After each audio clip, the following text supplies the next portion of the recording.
नमस्कार दोस्तों, स्वागत है आपका साइंस जर्नी में। आजकल चारों तरफ एक बहुत बड़ा कंफ्यूजन क्रिएट किया जा रहा है। कोई कह रहा है हिंदुइज्म पुराना है, तो कोई कह रहा है बुद्धिज्म पुराना है, तो कोई बता रहा है कि बुद्धिज्म हिंदुइज्म से निकला है, तो कोई कह रहा है कि हिंदुइज्म बुद्धिज्म से निकला हुआ है। दोनों पक्ष अपना दावा ठोके जा रहे हैं, लेकिन कौन पुराना है इसको जानने के लिए सिर्फ और सिर्फ सबूत की जरूरत है। आप खुद को हिंदू कहते हैं या खुद को बुद्धिस्ट कहते हैं, ये मायने नहीं रखता। आपकी भावनाएं या कहीं से कहीं सुनी गई बातें भी मायने नहीं रखती। सिर्फ और सिर्फ सबूत ही मायने रखता है। तो इसलिए आज की वीडियो बहुत ही इम्पोर्टेंट है और इस वीडियो को अंतिम तक देखिएगा। आज मैं आपको 10 ऐसे फैक्ट्स दिखाऊंगा जिसको देखने के बाद आप खुद ही तय कर लेंगे कि कौन पुराना है और कौन किसमें से निकला हुआ है। फैक्ट नंबर 1, हिंदू शब्द पुराना है या बुद्ध शब्द? चूंकि हिंदू शब्द फारसी शब्दावली से लिया गया है और फारस यानी कि ईरान में इसे चोर उचक को या फिर वहाँ के परित्यक्त लोगों के लिए यह इस्तेमाल किया जाता रहा है। वहीं भारत में किसी भी धार्मिक ग्रंथ में हिंदू शब्द आया ही नहीं है। अगर आया होता तो एक बार हम कह सकते हैं कि यह शब्द पुराना होगा, लेकिन ये हिंदू शब्द किसी ब्राह्मण ग्रंथ में भी नहीं पाया गया है। कुछ लोगों ने फेक न्यूज फैला रखी है कि 7वीं सदी में जब हैनसोंग भारत में आए थे तो उनने हिंदू शब्द इस्तेमाल किया है, जो कि पूरी तरह से फेक न्यूज है। मैं आपको हैनसोंग की हिंदी अनुवाद की गई किताब ही खोलकर दिखा देता हूँ। उसमें साफ तौर पे लिखा है, प्राचीन काल में इसका नाम सिंटू और हिनताओ था, परंतु अब इसका शुद्ध उच्चारण इंतु है। और फिर ये इंतु का मतलब चीन में चंद्रमा समान बताते हैं। तो यहाँ देखिए, इनने पूरी तरह से डाउट क्लियर कर दिया है कि इसका प्राचीन नाम सिंटू था और सिंटू हिंदू शब्द की तरह नहीं है, बल्कि वह सिंधु जैसा लग रहा है। और हिनताओ नाम बताया जा रहा है, जो कि हिंदुस्तान नहीं है बल्कि हीयान से ज्यादा ताल्लुकात रख रहा है। दूसरी बात कि इनने ये भी लिख दिया कि अब इसका शुद्ध उच्चारण इंतु है, लेकिन कहीं भी इनने हिंदू शब्द इस्तेमाल नहीं किया। हालांकि हैनसोंग की किताब में बुद्ध शब्द और बुद्ध मार्गियों के बारे में ही पूरी की पूरी किताब लिखी गई है। तो इससे ये भी साबित होता है कि हिंदू शब्द पुराना नहीं है। तो फिर हिंदू शब्द कब आया? 11वीं सदी में जब एल्बुर्नी भारत आते हैं तो वही अपनी किताब में बार बार हिंदू शब्द का प्रयोग करते हैं, लेकिन ये उनके तरफ से प्रयोग किया गया था भारतीयों के लिए। भारतीय खुद तब भी अपने को हिंदू नहीं कहते थे। जहाँ तक बुद्ध शब्द की बात है तो सम्राट अशोक के शिलालेख, जो कि 2250 साल से भी ज्यादा पुराने हैं, उन पर भी बुद्ध शब्द बार बार और धड़ल्ले से इस्तेमाल हुआ है। तो इससे साबित होता है कि शब्द रचना में भी हिंदू शब्द बुद्ध शब्द से पुराना कतई नहीं है। फैक्ट नंबर 2, कुछ लोगों का यह भी मानना है कि हिंदू शब्द भले ही पुराना नहीं हो, लेकिन उनका धर्म का नाम सनातन धर्म है और यह सनातन धर्म बुद्ध धर्म से ज्यादा पुराना है। आइए इसकी भी फैक्ट चेकिंग कर लेते हैं। सबसे पहले तो हमें ये समझना होगा कि सनातन धर्म का मतलब क्या है। सनातन गुणवाचक शब्द है जिसका मतलब होता है पुराना, यानी कि हिंदू धर्म, जिसे कि ब्राह्मण धर्म कहना ज्यादा उचित रहेगा, क्योंकि हिंदू शब्द भारत में तो कभी पाया ही नहीं गया। तो इसीलिए यहाँ पे कंफ्यूज न होइएगा अगर मैं ब्राह्मण धर्म भी इसे कहूँ तो ये ब्राह्मण धर्म का नाम सनातन धर्म कहना अपने आप में ही कमजोर तर्क हो जाता है, क्योंकि ये किसी धर्म का नाम नहीं बल्कि पुराना होने का संबोधन है। सवाल यह है कि धर्म का नाम क्या है। वहीं दूसरी तरफ गौतम बुद्ध का जन्म भले ही ईसा से 600 साल पूर्व के करीब में बताया जाता है, लेकिन उनने जो मार्ग दिया उसको बुद्ध धर्म की स्थापना न कह के धम्मचक्र प्रवर्तन कहा गया है। यानी कि पहले से जो सनातन परंपरा चली आ रही थी, जिसे समण कहा जाता था, उसी परंपरा की 6 तिलियों के चक्र में ये 2 तिली और जोड़ते हुए अष्टांगिक मार्ग देते हैं और इसीलिए बुद्ध मार्ग को इस धम्मो सनातनो कहा गया, यानी कि बुद्ध मार्ग सनातन धर्म है। इस पॉइंट पे भी हम देखते हैं कि सनातन धर्म नहीं बल्कि सनातन धम्म है। फैक्ट नंबर 3, धर्म शब्द पुराना है या धम्म शब्द? चूंकि कंफ्यूजन का सबसे बड़ा कारण ही शब्द रचना ही है। इसीलिए यह जानना बेहद ही रोचक है कि 9वीं सदी पूर्व धर्म शब्द पाया ही नहीं गया। इसीलिए ब्राह्मण धर्म कहें या हिंदू धर्म कहें या धर्म के लिए धर्म युद्ध कहें, ये सारे शब्द ही 9वीं सदी के बाद ही अस्तित्व में आए हैं। आप 10वीं सदी पूर्व के भारत के किसी भी शिलालेख को उठाकर देख लीजिए, किसी पे भी धर्म शब्द लिखा हुआ नहीं मिलेगा, उल्टे धम्म लिखा हुआ मिलेगा। चाहे वो सम्राट अशोक के शिलालेख हो या गुप्त वंश के शिलालेख हो या हर्षवर्धन या पाल वंश के हो। यहाँ तक कि 10वीं सदी पूर्व जो भारत की धम्म लिपि थी उसमें भी धर्म शब्द लिखा ही नहीं जा सकता है, उसमें भी धम्म ही लिखा जाता है। यानी कि इस पॉइंट पे भी जो ब्राह्मण धर्म है वह काफी नया रह जाता है धम्म की तुलना में। फैक्ट नंबर 4, ब्राह्मण शब्द पुराना है या बुद्ध शब्द? आपको जानकर यह काफी हैरानी होगी कि ईसा पूर्व बुद्ध शब्द तो कई शिलालेखों पर मिलता है, लेकिन ब्राह्मण शब्द किसी भी शिलालेख पर नहीं मिलता। यहाँ तक कि जिस शुंग को ब्राह्मण प्रचारित किया गया है उस शुंग ने भी न तो खुद को क्षत्रिय लिखवाया न ही ब्राह्मण लिखवाया। बेसिकली ब्राह्मण शब्द पाया ही नहीं गया ईसा पूर्व में। ईसा से 310 साल पूर्व जब मेगास्थनीज भारत आए थे तो उनने भी ब्रेचमैन शब्द यूज किया, सरमैन शब्द यूज किया, लेकिन कहीं भी उनने ब्राह्मण शब्द इस्तेमाल नहीं किया। उनके दूसरी पीढ़ी में सम्राट अशोक थे, उनने भी अपने शिलालेख में कहीं भी ब्राह्मण शब्द नहीं इस्तेमाल किया। कुछ लोग उनके शिलालेख पर जो बमहन समन शब्द आया है उसी में से बमहन को ब्राह्मण कहते हैं। अब सोचने वाली बात यह है कि अगर उस समय ब्राह्मण शब्द होता तो सम्राट अशोक बमहन क्यों लिखवाते, ब्राह्मण ही लिखवा देते। यानी कि ब्राह्मण शब्द की रचना ही ईसा पूर्व में कभी थी ही नहीं, वो काफी बाद में आई है। और जब संस्कृत का जन्म हुआ है, जो पाली को संस्कारित की गई है, तब ब्राह्मण शब्द आया है। तो शब्द रचना में भी बुद्ध शब्द ब्राह्मण शब्द से पुराना ही साबित होता है। फैक्ट नंबर 5, ब्राह्मण, क्षत्रिय और वर्ण व्यवस्था के शब्द ऋग्वेद के 10वें मंडल के 90 सूक्त के 12 मंत्र में आता है। तो इसीलिए ऋग्वेद बुद्ध से पुराना है। और दावा यह भी है कि ऋग्वेद बुद्ध से पुराना है, इसीलिए ब्राह्मण धर्म भी बुद्ध से पुराना है। आइए इस दावे की भी फैक्ट चेकिंग कर लेते हैं। मुंह से लोग कितनी भी गप्पेबाजी कर लें, लेकिन माना सिर्फ सबूत का ही जाता है। जैसा कि आपने वीडियो 102 में देखा होगा, मैंने सारे सबूतों से दिखाया था कि कहीं भी किसी भी शिलालेख पर री, छ, त्र, ज्ञ इत्यादि शब्द पाए ही नहीं गए हैं, न ही संस्कृत की कोई शब्दावली पाई गई है 10वीं सदी से पूर्व। तो जब ऋग्वेद का री, क्षत्रिय का छ, त्र इत्यादि शब्द ही 10वीं सदी से पूर्व नहीं पाए गए, तो फिर वर्ण व्यवस्था और ऋग्वेद, ऋषि ये सारे शब्द 10वीं सदी से पूर्व कैसे पाए जाएंगे और बुद्ध से पहले कैसे पाए जाएंगे? इसके लिए सबूत की जरूरत है, जिसका इनके पास कोई सबूत नहीं है। यानी कि जो लोग भी ऋग्वेद को पुराना बताने का दावा करते हैं वो सिर्फ कोरी गप्पेबाजी है। यहाँ तक कि यूनेस्को में जो नॉमिनेशन हुआ है ऋग्वेद को पुराना बताने का, उसमें भी क्लेम तो यही ठोका गया है कि वो 3500 साल पुराना है, 3200 साल पुराना है, लेकिन सबूत दिखाया गया है सिर्फ 1464 एडी का एक भोजपत्र का पन्ना। यानी कि सबूत के तौर पर भी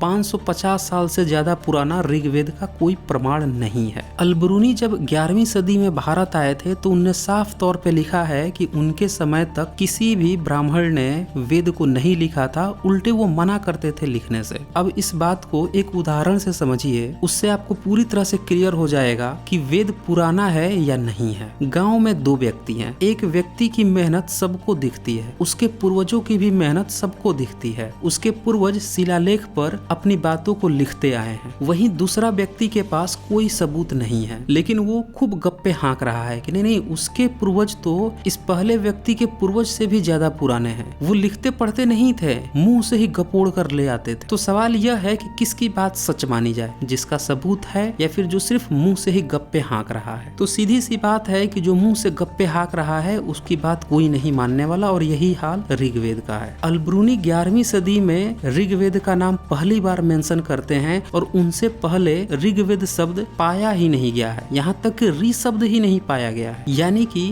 भाषा और लिपि की जो आधार है उससे साफ पता चलता है कि ऋग्वेद सिर्फ 11वीं और 10वीं सदी के समय में ही अस्तित्व में आया था। तो सबूतों के आधार पर भी यहाँ भी ब्राह्मण, क्षत्रिय वर्ण व्यवस्था जो कि ब्राह्मण धर्म की कोर है वो भी बुद्ध मार्ग से पुरानी कतई नहीं साबित होती। फैक्ट नंबर 6, ब्राह्मण धर्म को पुराना बताने वाले हमेशा ही संस्कृत को भी पुराना बताते हैं, क्योंकि इसे वो ब्राह्मणों की भाषा बताते हैं और पाली को बौद्धों की भाषा बताते हैं, जैनों की भाषा बताते हैं। तो यहाँ पे सवाल यह उठता है कि पाली पुरानी या संस्कृत पुराना। आइए इसकी भी फैक्ट चेकिंग कर लेते हैं। चूंकि पाली भाषा में लिखे हुए सैकड़ों शिलालेख मिल चुके हैं। ईसा से 250 साल पूर्व के सम्राट अशोक के शिलालेख मिले हैं जो पाली प्राकृत में लिखे हुए हैं और उसकी लिपि धम्म लिपि है। उनसे पहले बुद्ध के समकालीन पसेनजीत थे, उनके नाम का भी शिलालेख मिल चुका है जो कि धम्म लिपि में लिखा हुआ है और पाली भाषा में है। लेकिन संस्कृत के शिलालेख 9वीं सदी पूर्व पाए ही नहीं गए हैं, क्योंकि संस्कृत की लिपि देवनागरी है और संस्कृत को देवनागरी लिपि में ही अच्छी तरह से लिखा जा सकता है। देवनागरी लिपि से पूर्व धम्म लिपि प्रचलन में थी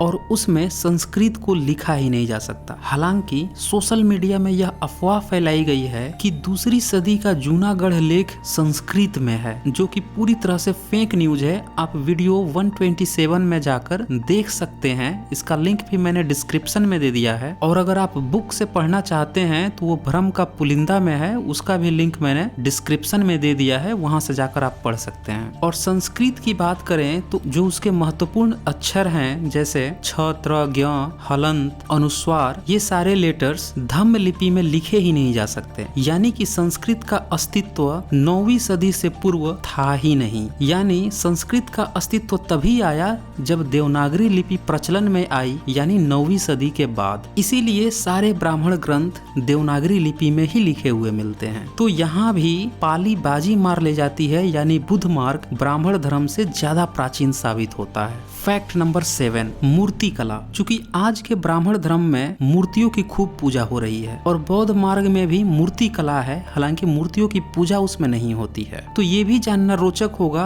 कि दोनों में से किसकी मूर्ति कला प्राचीन है। अंग्रेजों के समय की अगर हम बात करें तो उस समय तक सिंधु घाटी सभ्यता का कहीं भी अता पता नहीं था। चूंकि भारत में बुद्धिस्ट लगभग खत्म हो चुके थे, इसीलिए उनके रिसोर्स का कुछ भी अता पता नहीं था, लेकिन ब्राह्मण अस्तित्व में थे। तो उनने कहीं भी सिंधु घाटी सभ्यता का न कोई जिक्र किया, न उनका वहाँ पे कोई प्रमाण मिला। उल्टे वो खुद को विदेशी साबित करने लगे। चाहे तिलक हो, सावरकर हो, नेहरू हो, केदारनाथ पांडे हो या फिर स्वामी दयानंद सरस्वती, ये लोग खुद को कोई तिब्बत से आया हुआ बताने लगा, कोई मिडिटेरियन एशिया से आया हुआ बताने लगा, तो कोई खुद को उत्तरी और दक्षिणी ध्रुव से आया हुआ बताने लगा। और ज्यादातर ने समय काल निर्धारण किया 3000 से 3500 साल पूर्व। यानी कि इन लोगों ने खुद को भारत में आना सिंधु घाटी सभ्यता के बाद का बताया, यानी इनका सिंधु घाटी सभ्यता से कुछ लेना देना ही नहीं था। तो भारत में जो मूर्ति कला पाई गई है सबसे पुरानी आज की डेट में, वो सिंधु घाटी सभ्यता में पाई गई है, जिसमें 6 से 8 इंच के छोटे छोटे मूर्तियां पाई गई हैं, खिलौने के आकार की। सोशल मीडिया में यह भी फेक न्यूज है कि उन्हीं 6 इंच 8 इंच की छोटे छोटे खिलौनों को दिखाकर कोई शिवलिंग प्रचारित कर देता है, तो कोई उसी में ब्रह्मा विष्णु महेश खोज देता है, जो कि पूरी तरह से फेक न्यूज है। वो खिलौने हैं। वीडियो 91 में और वीडियो 100 में मैंने यह दिखाया है कि कैसे सिंधु घाटी सभ्यता की जो तकनीक थी वही बुद्ध मार्ग में ट्रांसफर हुई थी। जैसे कपड़े पहनने का तरीका, सिंधु घाटी सभ्यता में जो स्वास्तिक चिन्ह इस्तेमाल होते थे वही बुद्ध मार्ग में इस्तेमाल होना, जो स्तूप रचना थी बुद्ध मार्ग में वही स्तूप रचना सिंधु घाटी सभ्यता में भी पाई गई। जो पीपल के पत्ते इस्तेमाल होते थे सिंधु घाटी सभ्यता में वही बुद्ध मार्ग में इस्तेमाल होते थे। जो ईंटों की साइज इस्तेमाल होती थी सिंधु घाटी सभ्यता में वही मौर्य काल में पाई गई। जो त्रिरत्न सिंधु घाटी सभ्यता में पाया गया वही बौद्ध मार्ग में पाया गया। जो वहाँ पे पशुओं के साथ एक व्यक्ति ध्यान मुद्रा में है वही मुद्रा बौद्ध मार्ग में भी पाई जाती है और पशु प्रेम पाया जाता है। वहाँ पे जो 6 तीलियों की धम्म चक्र मिला वही बुद्ध मार्ग में 2 तीली और ऐड होकर अष्टांगिक मार्ग यानी कि 8 तीलियों का चक्र मिलने लगा। और दूसरी तरफ ब्राह्मण धर्म में यह बताया कि वो मूर्ति पूजा नहीं करते थे। मूर्ति पूजा तो ये 10वीं सदी के बाद शुरू किए हैं मंदिर बनाकर। तो इससे भी ये साबित होता है कि ब्राह्मण अगर ये खुद को विदेशी भी बताते हैं और ये तथाकथित अपने फर्जी वैदिक काल को भी बुद्ध से पहले स्थापित करते हैं तो भी ये मूर्ति कला को सपोर्ट नहीं करते। यानी मूर्ति कला भी बुद्ध मार्ग की और सिंधु घाटी सभ्यता की देन है जिसका ब्राह्मणों से कुछ भी लेना देना नहीं है। तो यहाँ भी बुद्ध मार्ग मूर्ति कला में भी ब्राह्मण धर्म से काफी प्राचीन साबित होती है। अब यहाँ पे एक दूसरी भी थियरी है कि नहीं, ब्राह्मण विदेशी नहीं है बल्कि भारतीय ही है। इस थियरी में भी ब्राह्मण धर्म बुद्ध मार्ग से काफी पीछे आता है। ब्राह्मण धर्म सीधे सीधे 8वीं सदी के बाद ही साबित होता है शैव, शाक्त और वैष्णव मार्ग के रूप में, जिसमें कि मूर्ति कला पाई जाती है। तो चाहे ब्राह्मण को आप विदेशी मान लीजिए या फिर देशी मान लीजिए, दोनों ही थियरी में मूर्ति कला में ये बुद्ध मार्ग से पीछे ही रह जाते हैं और बुद्ध मार्ग ही प्राचीन साबित होता है। फैक्ट नंबर 8, अस्तित्व पे चर्चा। ब्राह्मण धर्म का अस्तित्व कब से है और बुद्ध मार्ग का अस्तित्व कब से है? यह बहुत ही मजेदार पॉइंट है। कुछ लोगों का मानना है चूंकि बुद्ध धर्म 2600 साल से ही है, इसीलिए ब्राह्मण धर्म उससे ज्यादा पुराना है, क्योंकि इसका कोई फाउंडर नहीं है। तो यहाँ पे भी आपको निराशा हाथ लगेगी, क्योंकि आज का जो ब्राह्मण धर्म है उसके मुख्यतः 3 सेक्ट हैं, शैव पंथ, वैष्णव पंथ, शाक्त पंथ, और ये तीनों ही पंथ 8वीं सदी के बाद आए हैं। जबकि बुद्ध मार्ग सनातन मार्ग है और धम्मचक्कपवतन से अष्टांगिक मार्ग 2600 साल पूर्व से आ रहा है। उसके मार्ग भी कई सेक्ट में बंटते हैं, जिसमें से प्रमुख सेक्ट थे हीयान, महायान, और यही फिर आगे चलकर बाद में वज्रयान में भी एक सेक्ट बनता है। यही वज्रयान में तरह तरह की मूर्तियां अलग अलग एक्सपेरिमेंटल रूप से बनने लगती है, जिसमें अवलोकितेश्वर बुद्ध की कल्पना आती है, तारा देवी की कल्पना आती है। इसमें मूर्तियों के कई सारे सर होते हैं, कई सारे हाथ होते हैं, और हाथों में कोई न कोई प्रतीक चिन्ह होता है, जैसे किसी हाथ में वज्र है, किसी में फरसा है, किसी में तलवार भी हो सकता है, किसी में शंख हो सकता है। और यही वज्रयान की शाखा में से 8वीं सदी में एक प्रछन्न बौद्ध जिसका नाम शंकराचार्य था, वो खुद को अलग कर लेता है और अपना वो एक अलग मार्ग चलाने लगता है, जिसको आज शैव पंथ कहा जाता है और जो अद्वैतवाद सिद्धांत पे आधारित है। आज भी आप जाकर केदारनाथ में देख सकते हैं, इस प्रछन्न बौद्ध की मूर्ति बुद्ध के आकार की ही मिलेगी। और फिर इसके अनुयायी जितने भी बुद्ध मार्ग के स्तूप थे छोटे छोटे, उनको कब्जा कर लेते हैं, जिस पर बुद्ध के चित्र बने होते थे, और उसी को शिवलिंग कह के पूजना शुरू कर देते हैं। इसीलिए आजकल आप देखे होंगे कि जितने भी बुद्ध स्तूप मिलते हैं जिसमें बुद्ध की मूर्तियां होती है, उसको ये लोग शिवलिंग कह के प्रचारित करने लगते हैं, जबकि इनका अस्तित्व 8वीं सदी से ही है और उससे पहले भी वो बनते थे और वो बुद्ध मार्ग का हिस्सा था। फिर इसी शैव मार्ग से 11वीं सदी में रामानुजम अपना एक अलग सेक्ट बनाता है, द्वैतवाद, जिसे कि वैष्णव पंथ कहा गया, और ये भी बुद्ध मार्ग को ही कब्जा करता है। जो बुद्ध मार्ग की प्रतिमाएं होती थीं, उसको ये विष्णु का अवतार बताने लगता है, और इस तरह से 11वीं 12वीं सदी में बुद्ध को ये विष्णु का अवतार कह के उसको भी कब्जाने लगते हैं, और सारे बुद्धिस्ट मंदिरों पे ये लोग उसको अवतार बताकर कब्जा कर लेते हैं। तो इस तरह से वैष्णव पंथ अस्तित्व में आता है। फिर इसके बाद आता है शाक्त पंथ, वो भी इसी तरह का कार्य करते हैं। वो भी बुद्ध मार्ग में तारा देवी महिला बोधिसत्व थी, उनकी मूर्तियों को और बुद्ध की मूर्तियों को और उसके महाविहारों को कब्जा करके इन्हीं को ही लहंगा, चुनरी, साया, ब्लाउज पहनाकर और शक्ति बनाकर पूजना शुरू कर देते हैं। तो इस तरह से आज का जो तथाकथित हिंदू धर्म उर्फ ब्राह्मण धर्म अस्तित्व में आता है 8वीं सदी के बाद, 11वीं सदी के बाद, 12वीं 13वीं सदी के बाद, जबकि वज्रयान 8वीं सदी से पूर्व था और उससे भी पहले हीयान और महायान थे। यानी कि